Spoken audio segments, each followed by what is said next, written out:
Artificial intelligence or AI took the world by storm. कुछ कलाकारों को डर है कि जिस कला को सीखने में उन्होंने बरसों लगाए उसे आर्टिफिशियल इंटेलिजेंस मिनटों में बना सकता है। Seeing this and calling it as a threat to the manual art form of other artists. तुम्हें क्या लगता है AI आर्ट को खत्म कर रही है? इसका जवाब छुपा है 10,000 साल पुराने झारखंड के गुफा में। सोहराई और कोहबर जो हमारा झारखंड राज्य का लोक कला है, जो अभी बहुत लोकप्रिय हो गया है, पर बहुत से लोग नहीं जानते हैं कि इस कला का शुरुआत आज से 10,000 साल पहले इसको केव से हुआ था। 1991 में मेरे दादाजी पद्मश्री बुलु इमाम के द्वारा इसको केव का जब खोज हुआ था तो हमें रियलाइज हुआ कि जो सिंबल्स एंड मोटिव्स जो हमारे केव में है वो हमारे सोहराई एंड कोहबर आर्ट से कनेक्टेड है। ये मोटिव्स जैसे कमलबंद हो गया, शादी चौक हो गया, कंसेंट्रिक सर्कल्स, ट्रायंगल्स, अभी भी ये सारे मोटिव्स हमारे सोहराई और कोहबर आर्ट में देखने को मिलता है। अपने अपने मिट्टी के घरों के दीवारों पर मिट्टी के प्राकृतिक रंगों के साथ कुछ चित्रों का अंकन करते हैं, जिसे ही सोहराई और कोहबर पेंटिंग कहते हैं। और ये विशेषकर सिर्फ 4 रंगों से ही बनता है, जिसमें कि काली मिट्टी, दूधी मिट्टी, लाल मिट्टी और पीली मिट्टी। इन 4 रंगों के मिश्रण से ही सोहराई कला बनाए जाते हैं।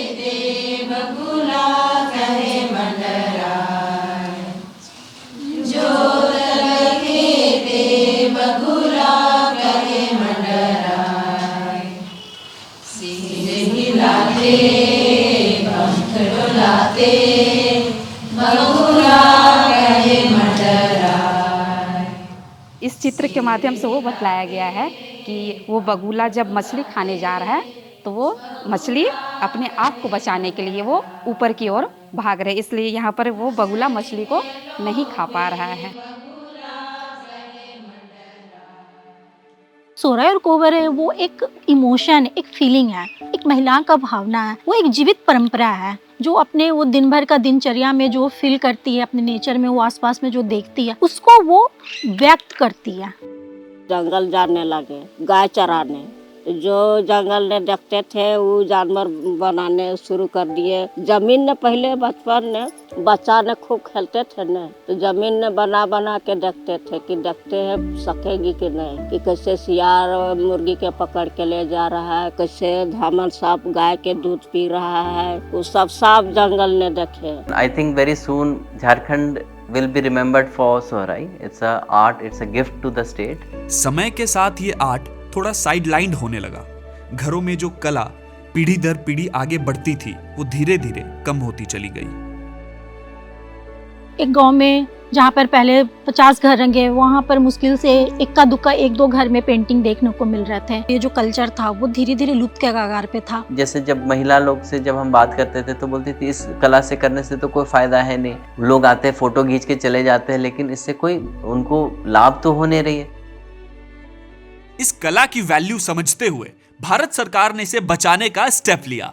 2020 में सोहराई को जीआई टैग मिला और यहीं से इसे ग्लोबल पहचान मिलनी शुरू हो गई।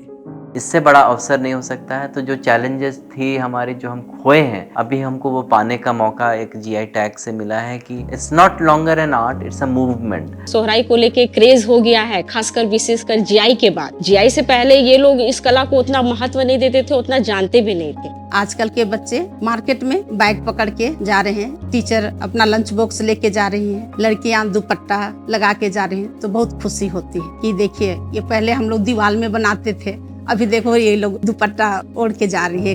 कलाकारों की सदियों पुरानी गरिमा को ध्यान में रखते हुए मोदी जी के नेतृत्व में सरकार ने जीएसटी में बदलाव किया। एक ऐसा निर्णय जिसने कारीगरों की मेहनत, कौशल और कला को उसका वास्तविक मान दिलाया। 2025 में जब जीएसटी रिफॉर्म हुआ मोदी जी के द्वारा 12% से 5% पाया, तो हम लोग ने देखा ऐसे कि अचानक से हमारा प्रोडक्ट्स का डिमांड और बढ़ गया है और इससे फ़ायदा ये हो रहा है कि हम लोग के आर्टिस्ट लोग को और ज़्यादा काम मिल रहे हैं और हमारा सेल भी बढ़ गया है। पूर्वजों के लिए तो रिगार्ड तो हम लोग का रहेगा कि मतलब वो ऐसा कला को दे के गए हैं कि वो हम लोग के लिए बहुत बड़ी संपत्ति है और इसको सुरक्षित रखना तो हम सबों का कर्तव्य बनता है। तो समझ गए ना, AI कलर्स और पैटर्न्स की इमिटेट तो कर सकता है, लेकिन किसी भी कला की 10,000 साल पुरानी विरासत को कभी मैच नहीं कर सकता, क्योंकि ये विरासत उन कलाकारों की पीढ़ी दर पीढ़ी देखी, सुनी और सीखी हुई कहानियों से गढ़ी जाती है।